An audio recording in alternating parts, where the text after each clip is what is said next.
Hello again. My name is Emma, and welcome to Faith Night Friday.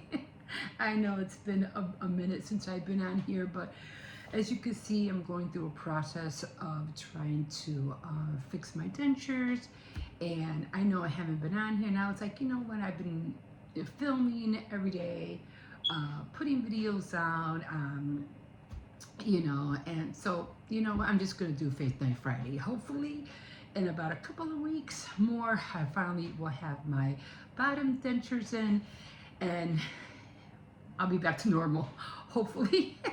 Anyway, welcome if you're joining me today. I usually come on here every now and then, and I just share the word with anybody who wants to hear it. We are on 2 Samuel, and I'm on chapter 10 already.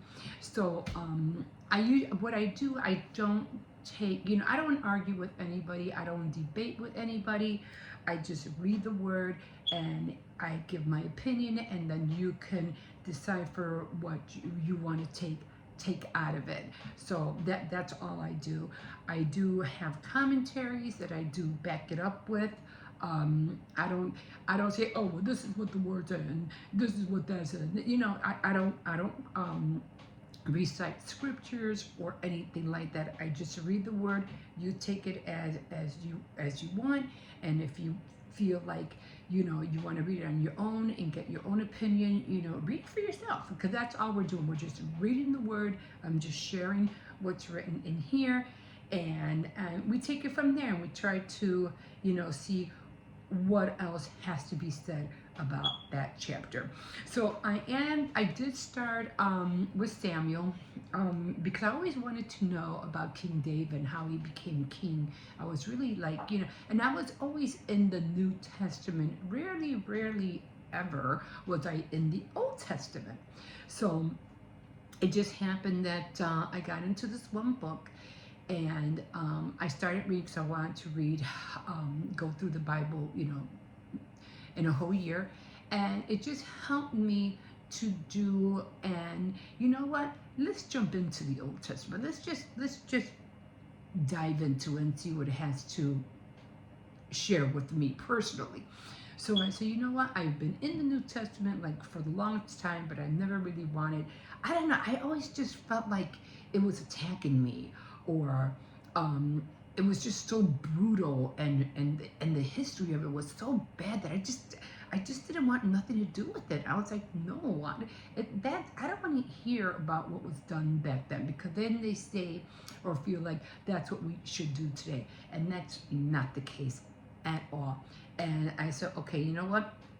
It's just like, America. We have our history, and we have our, our future of how things are now, and we have how things became to be as where we're at right now. So it's always good to know the history. That's how come when you go to school, you have to pass the Constitution, right? Okay, so that's all it is. So, okay, so I'm just going to jump in. I roll these sleeves up a little. They're always falling. So I'm just going to jump in. We are on, what do you call it? 2 Samuel, chapter 10. And this is David defeats the Ammonites and the Syrians. So again, bear with me. I'm always chopping up these names, and I know I don't say them right, but I'm trying to get to the point where I could start pronouncing them well. Okay, but if you oh, you're saying that wrong. Yeah, I know. I probably am. Okay, so we are starting out with sometime later, King Nahash of Ammon died, and his son Hinan became king. King David said, I must show loyal friendship to Hanun, and his father Nahash did to his father Nahash did to me. So David sent messengers to express his sympathy. When they arrived in Ammon, the Ammonite leaders said to the king, do you think that it is in your father's honor that David has sent these men to express sympathy to you? Of course not. He has sent them here as spies to explore the city so they can conquer us. Hanan seized David's messengers, shaved off one side of their beards, and cut off their clothes at the hips, and sent them away. They were too ashamed to return home. When David heard about what had happened, he sent word for them to stay in Jericho and not return until their beards had grown again. The Ammonites realized that they had made David their enemy, so they hired 20,000 Syrian soldiers from Bethrahab and Soba, 12,000 men from Tob, and the king of Makkah with 1,000 men. David heard of it and sent Joab against them with the whole army. The Ammonites marched out and looked up their position at the entrance to Rabbah, their capital city, where the others, both the Syrians and the men from Tob and Makkah, took up their position in the open countryside. Joab saw that the enemy troops would attack him in front and from the rear. So he chose the best of Israel's soldiers and put them in position facing the Syrians. He placed the rest of his troops under the command of his brother Abishai, who put them in position facing the Ammonites.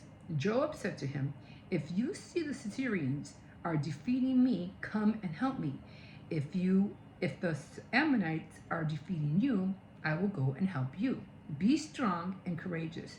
Let's fight hard for our people and for the city of our God, and may the Lord's will be done." Joab and his men advanced to attack, and the Syrians fled. When the Ammonites saw the Syrians running away, they fled from Abishai and retreated into the city. Then Joab turned back from fighting the Ammonites and went back to Jerusalem. The Syrians realized that they had been defeated by the Israelites, although it doesn't say how many were killed or anything like that. Like back at the time, they said, well, these, King David, Saul killed so many, King David killed 10,000, like that. But it doesn't say that here. Defeated by the Israelites. And so they called on their troops together. King Hadazer sent for the Syrians who were on the east side of the Euphrates River, and they came to Helam under the command of Shobach, the commander of the army of Hadazer of Zobah. When David heard of it, he gathered the Israelites' troops across the Jordan River and marched to Helam, where the Syrians took up their position facing him. The fighting began, and the Israelites drove the Syrian army back. David and his men killed 700 Syrian chariot drivers and 40,000 horsemen, and they wounded Shobach, the enemy commander, who died on the battlefield. When the kings who were subject to Hadazer realized what they had been defeated by the Israelites, they made peace with them and became their subjects, and the Syrians were afraid to help the Ammonites anymore. So this whole fight just started only because King David wanted to show loyal friendship to Hanan. And it just backfired like crazy. It's like, I didn't come here to fight, I just wanted to show some friendship, and it just totally backfired. Like, all these people really didn't have to die. It was like, what the heck, But they saw David's messengers as going over there to the Ammonites, or to Ammon, to be spies, or to see how the city looked like, so that David's army could come and take over. But that wasn't the case. They were totally took a whole misconception conception, or I forgot how to say the word concept. No, I can't say it. They just construed the whole mission, and they just thought about it, misconception of the whole thing. It was like, what? What the heck? So let's see what, and I always go to the reference right here, and we always talk about what that chapter has to say about Samuel, 2 Samuel. 2 Samuel, I want to make sure I have the right one. 2 Samuel, for 2 Samuel 10. That's the one I'm on. I want to make sure I'm on the right page here. Okay, let me flip this over. Okay. And it's always good to have commentaries to back it up, so you could further understand what's going on. I wish I had more light here, but I don't. David's kindness to Mephibosheth was accepted, but his gesture of kindness to Hanan was rejected. This was a little back then. So he's talking about somebody else, and led to the death of nearly 50,000 men. Hanan's counselors were suspicious of David and questioned his motives because they judged David on the basis of what they would have done. The king's servants are sometimes treated badly, but they need not to fret. The king has everything in control, and some things heal with time. God cares for his own. Verse 12 is a good illustration of the biblical balance between divine I can never say this word, sovereignty and human responsibility.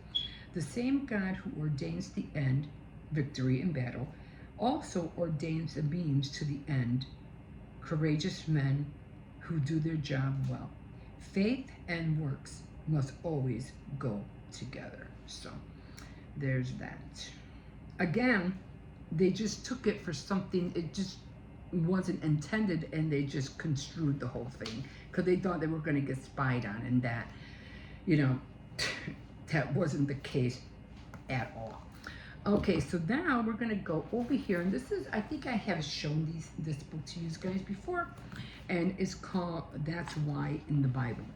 So over here we have, again, a priestly account of Saul and David, and this is first, no, this ain't it, this is the wrong one. Okay, so we're going to go to Samuel, 2 Samuel. Where is 2 Samuel? That was the wrong one. Okay, so 2 Samuel, let's see if we have 2 Samuel. They really don't have much on 2 Samuel 10, like they usually do. Let me see if it's on the other side here. No, they didn't. They didn't have anything here.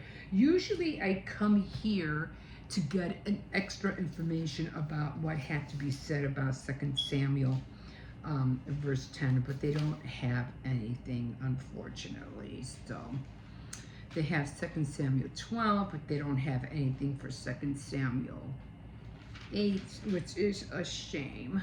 So okay, so they didn't have anything. They had one for 9, but they didn't have anything for well, they have something that's okay, culture and society, and this is all the way in the bottom. It's like all the way down here.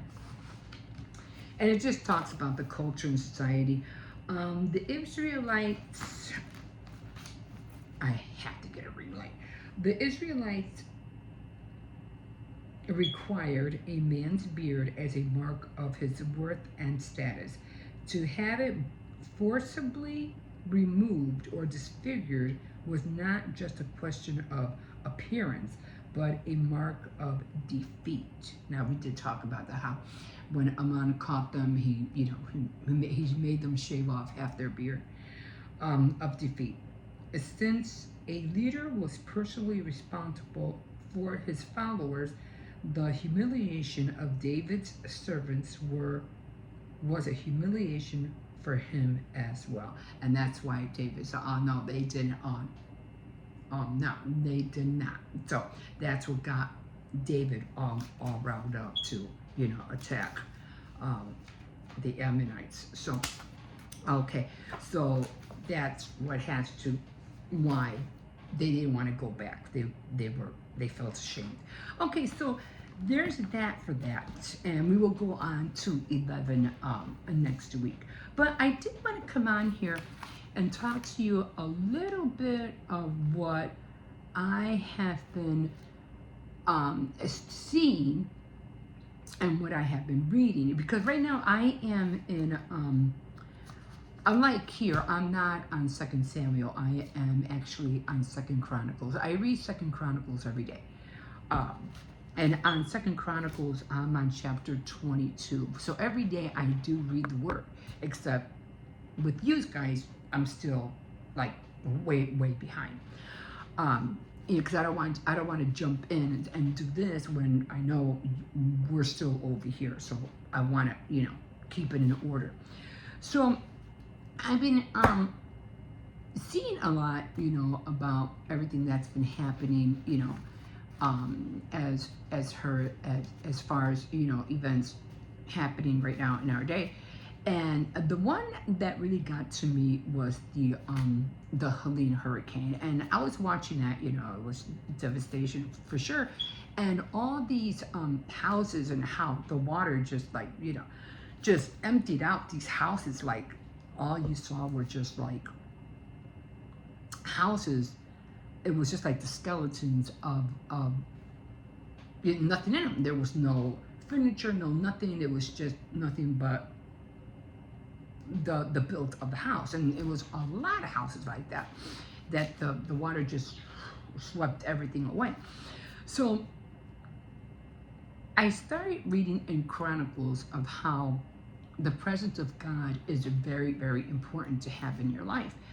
And in one of them, having the presence of God or not having the presence of God in your home can be devastating, and it could be emptied out and turned tragically into nothing, just like the homes from the hurricane.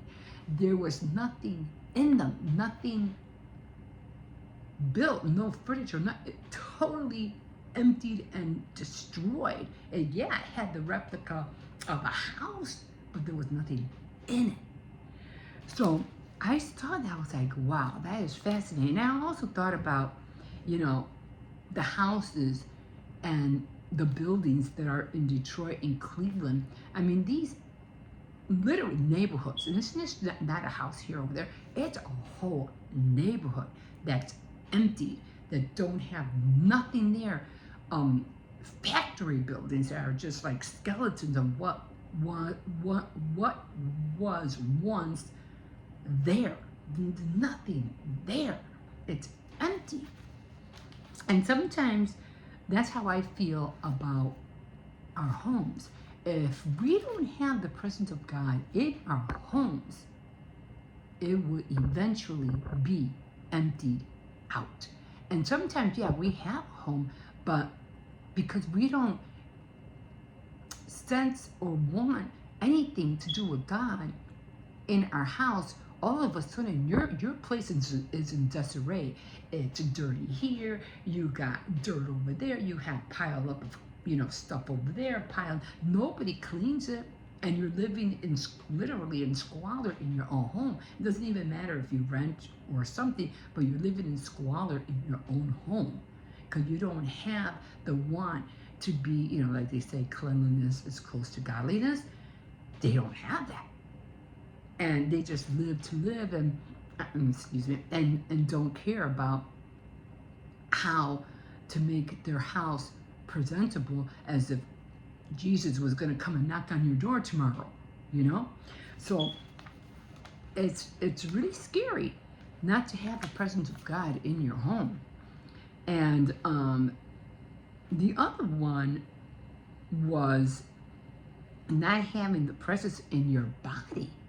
Now, you have to remember, our we have a body, right? And we're, our body is considered a temple, to carry the presence of God in here, okay? But if you don't have the presence of God in your own temple or vessel, or because he uses us as a vessel to do things, but we carry him in our body, it's the temple, then even our own bodies get destroyed, and we fall to the waistline of living in sin. And the wages of sin is what? Death. And I've said that before. So not having the presence of God in your home, but worse, not having the presence of God in your being, could be very, very, can turn into very devastating situations. And you can lose your life, your family, everything. So and I just kept the notes so I could, talk about this more. And when you have the presence of God in your home, in your temple, your body, your home is going to be blessed. Everything that you do is going to be blessed. Okay? So just like in Joshua 1:8, it says, stick to the book of the law, and when you do stick to, can't take it out. I don't want to look at it. It's going to take me a minute. But as it does say, keep the word of God, the word of the law in your mouth. And if you do everything that is said in it, you will prosper and be successful. And that's why I feel like we don't do that anymore. We're like losing the grip of what God wants us to do. Just like, back like the Israelites, they were always needing God only when they were in trouble. And then when everything was nice and goes, we don't need him anymore. And, and they did that a lot. Right now, it just seems like we're doing that in this age. We're like, we don't need you. We're good. We're fine. We're doing okay on our own. We don't need you. But you're not going to be successful. You're not going to be prosperous if you do that. So it's very important, to keep the presence of God, again, in your life and in your home. There was one thing that I wanted to talk about, and that was the other thing, David's son, Solomon. Now, Solomon was very, very smart. He was like an engineer in his time. He built the palace temple for God. Now, you remember they had the ark, right? And they were always carrying the ark. They were carrying the ark over here. They were carrying the ark over there. But David wanted to build a temple for the ark so that God would have a home to be in, so the ark would have a home to be in. And but because of his sin, he couldn't build it. And so he had Solomon built it instead. He goes, this is what my father wanted. He wanted to build a temple to put the ark in. And so that's what Solomon did. He was very, very smart. It took him a long time, years to finally get that temple. But then Solomon goes, you know what? It doesn't make any sense for me to build this place when who can contain you? What could contain God? What? I mean, you could build a whole mansion, but do you really think a mansion could hold God in there?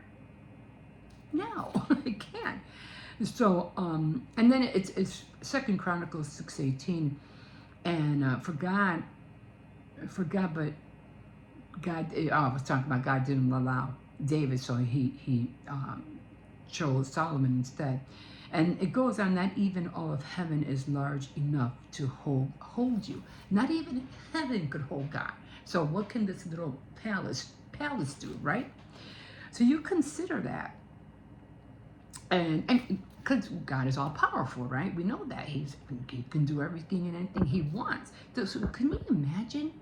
Just imagine the power of God in your temple. that power that's in you and that could be released at any time. You're carrying powerful stuff in you. That's like, wow. That's power. That's power. And you got it in you. We just, because of day and age, we just don't know how to tap into it. Now, Solomon, like I said, was very smart, and he prayed that God would give him wisdom, and God gave him a lot of wisdom, a lot of wisdom. That's because he had this engineering, part of him, and he grew. He knew how to build stuff. He knew how to do things. I mean, he was, everything he did was, he even built a palace for his wife. It was like, it was humongous, and everything was, gold, gold chairs, gold this, gold, cookware, gold, everything, Nothing was cheap. He got the good stuff, okay? But the other thing with Solomon too that really, because like I said, I was in Second Chronicles, and it was like everything that Solomon touched turned into gold, like everything. His what was it? Now this is crazy because they say when he touched his food turned into gold.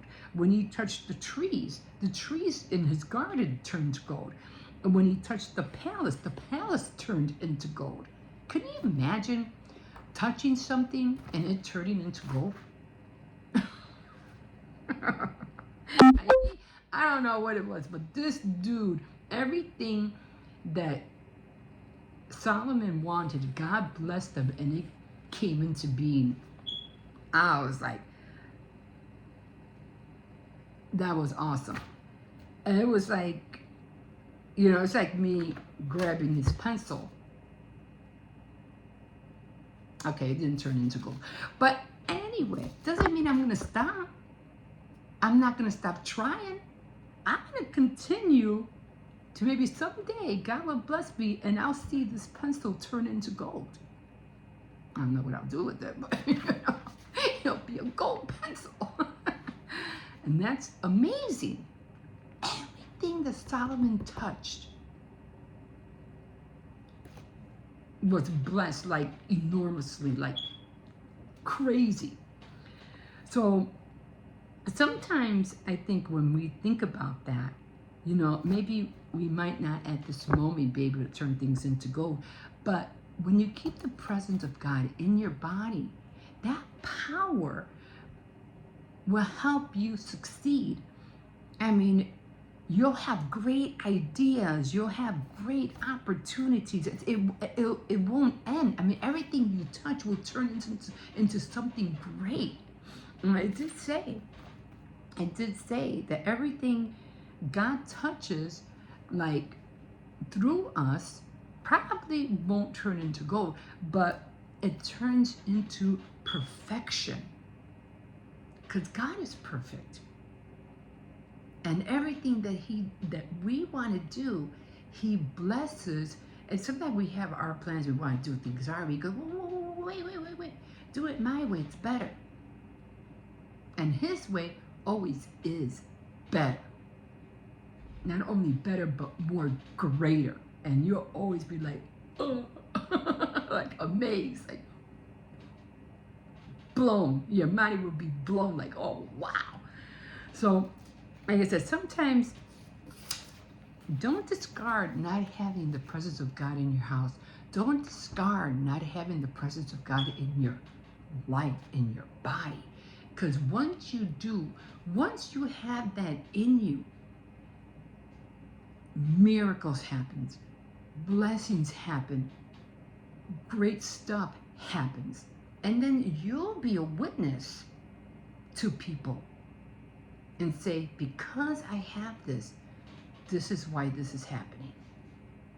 And it's awesome. It's awesomeness. So guys, I'm going to leave you with that. So thank you so much. I hope you really enjoyed this episode. And I hope you will join me next time on Faith Night Friday. And we'll see you then. Have a good day. Bye-bye.